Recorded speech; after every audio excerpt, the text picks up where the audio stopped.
What difference does a microphone make? I'll be comparing your average webcam microphone, my £30 Samson Go, £60 Samson Meteor and a £100 Blue Yeti, which is friggin' massive, to see what more money gets you.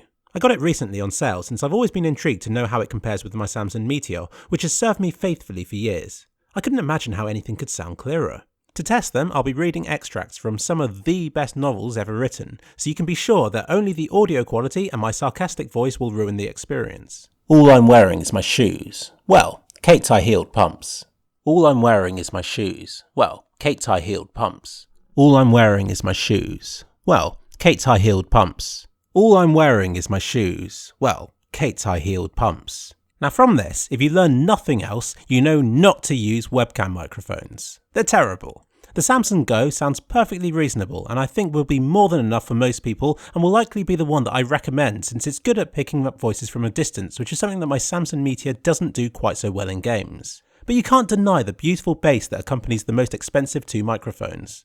If you're doing YouTube videos, these are the ones to go for. I'm no expert, but I can't hear any difference between the Meteor and Yeti Blue. If I wanted to be pretentious, I'd say that the Meteor sounds slightly warmer. In my tests, it also managed to maintain the same sort of volume more consistently in the recording. I suspect that this is due to the hunched recording style that I've developed in the years that I've used this, so my test probably favours this microphone. Let's listen to a longer extract where I'll be switching between them as we go. That's certainly a problem, but that's not what I was thinking of. It's just that you're so soft, so fragile. I have to mind my actions every moment that we're together so that I don't hurt you.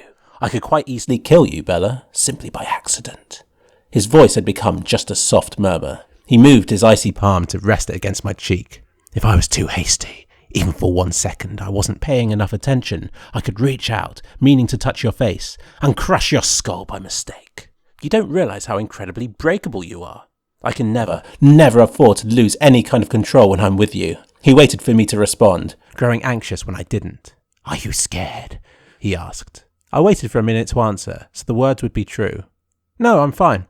Once again, I can't make out any difference between the two most expensive mics. The lack of bass from the Samson Go really lets it down. But then again, if it was the most expensive microphone, perhaps I'd assume that the others were too bassy. Let's see what we can manage if we artificially up the bass. You can do it, he cajoles softly. You can do it, he cajoles softly. You can do it, he cajoles softly. You can see that it makes a difference. It doesn't make the rest of the range as blah as the better microphone. I'm sorry, this technical stuff really isn't my strong point. I'll end it with one last test. The two most expensive ones and the Samson Go with boosted bass to see if it can hang with the big boys. Oh my, I blink rapidly. Where to start? I reach for his t-shirt and he grabs my hands and shakes his head, smiling slyly at me. Oh no, he shakes his head, grinning. Not the t-shirt. You may need to touch me for what I have planned. His eyes are alive with excitement. So in conclusion, the Blue Yeti is as good as everybody says, but the Samson Meteor manages the same quality but at a cheaper price. It doesn't have functions for surround sound or anything like that, but since I'm only using the normal mode, I don't care about that anyway. For those wanting to escape the webcam's clutches, the Samson Go is a nifty little microphone. It's also incredibly small and practical. I hope this helps.